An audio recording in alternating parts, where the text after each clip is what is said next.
Lepas dari kisah Ustadz Solmed yang meninggalkan sang istri yang tengah hamil tua untuk umroh ke Tanah Suci, tadi malam digelar tahlil untuk mendoakan almarhumah Uli Arta. Gatot, suami almarhumah, terlihat khusyuk membaca Yasin dan melantunkan tahlil untuk istri tercintanya. Wajahnya masih disapu duka, namun ia berusaha tegar. Begitu banyak kenangan yang telah ia lalui bersama almarhumah, meski rumah tangga mereka baru diretas setahun lalu. Semua kenangan itu kembali menari-nari diingatan usai melantunkan tahlil. Gatot seakan tak sanggup melupakan sosok Uli yang sering membuatnya tertawa bahagia. Udah pasti itu setiap hari, setiap saat, setiap ingat saya mengirimkan doa untuk almarhumah, semoga diampunin kesalahan-kesalahannya, dimaafkan dan dikasihani oleh Allah Subhanahu wa Ta'ala. Ya, almarhumah ya, orangnya penyayang, dan dia kalau menyayangi seseorang tuh benar-benar total ya.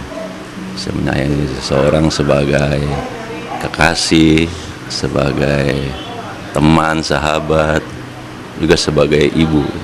Itu total kalau menyayangi orang. Tidak ada yang ditutupi, semuanya dibuka, apa yang ada dalam dirinya semuanya dikasih tahu, dibuka. Penyayang,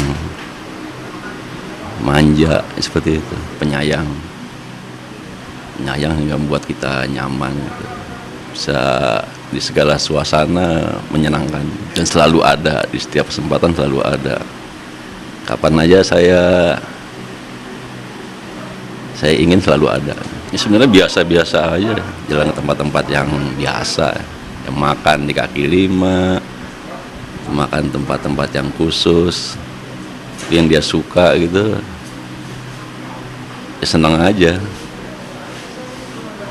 Nah, almarhumah itu kalau sudah suka sesuatu satu ya itu aja. Contohnya suka dengan ada tuh makanan sate murah meriah di daerah Puncak, itu senang makan itu aja, pengen makan ya. Kadang-kadang berangkat ke sana cuma untuk makan itu aja, udah senang ya. Kisah cinta Uli Arta dengan Gatot seolah mengukir keindahan cinta yang terpisah oleh maut. Pemilik nama asli Taruli Arta Sortiana Pangaribuan yang lahir 17 Oktober 1953 ini menemukan cinta sejati di usia mendekati 58 tahun atau setahun sebelum dijemput ajal. Sebelumnya ia terus melajang, tak banyak yang tahu bagaimana kisah cintanya dengan Gatot. Namun usai tahlil tadi malam, Gatot mengungkap seutas cerita tentang pertemuan pertamanya dengan Uli sampai mereka sepakat ke pelaminan. Pertemuan yang menautkan cinta dan kebahagiaan. Bertemu 2009-2010 tapi di suatu pertokoan itu. Kita bertemu, terus ya ngobrol-ngobrol. Baru ngobrol pertama tuh udah ketawa-ketawa gitu. Terus akhirnya ya sering-sering bertemu gitu. Sering jalan bareng. Ya kan kita cocok ya. Jadi, segi apa aja kita cocok. Terus itu tadi, dia membuat nyaman. Kondisi apapun membuat nyaman. Terus mempunyai rasa sayang yang besar. Itu yang buat kita selalu ada di tempat mana aja kita merasa nyaman aja.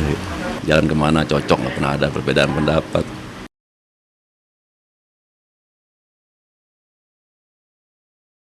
Menikahi Uli Arta secara Islam, banyak yang menganggap Gatotlah magnet yang menarik Uli menjadi seorang mu'alaf.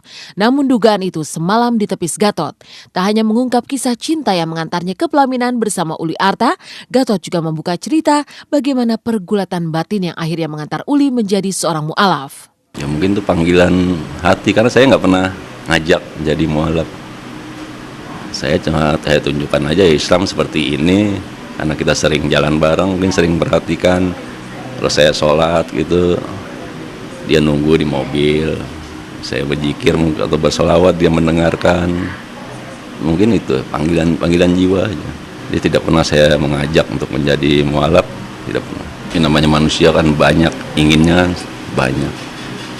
Tapi ya namanya usia terbatas. Kalau yang terakhir itu ya di ulang tahunnya ke-60 ingin dirayakan bersama-sama dengan kaum duafa, anak-anak yatim, atau di panti jompo seperti itu. Yang dekat-dekat ini ya, ingin berumroh dan mana lagi bilang mau potong kambing 2. Pasca ditinggal istri tercinta, Gatot suami Uli Arta seakan tak sanggup menghapus sosok almarhumah dari langit kenangan.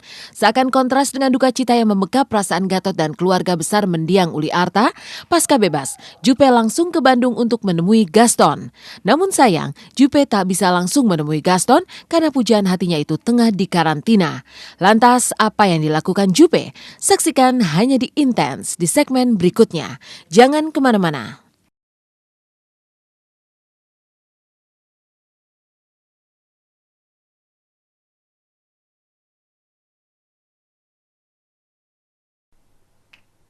Lain dengan kisah cinta Uli Arta dan Gatot yang akhirnya harus terpisah oleh maut. Atas nama cinta, pasca bebas, Jupe langsung meluncur ke Bandung untuk bertemu dengan sang kekasih Gaston Castanyo. Namun sayang, Jupe tidak bisa langsung bertemu dengan Gaston karena pesepak bola berdarah Latin ini sedang dikarantina untuk pertandingan. Seperti mencari pelipur lara, Jupe pun langsung refreshing dengan naik kuda dan mengontrol tempat usahanya yang ada di Bandung. Benarkah pula, Jupe pun menunaikan nazarnya dengan memberikan Al-Quran ke masjid di Bandung?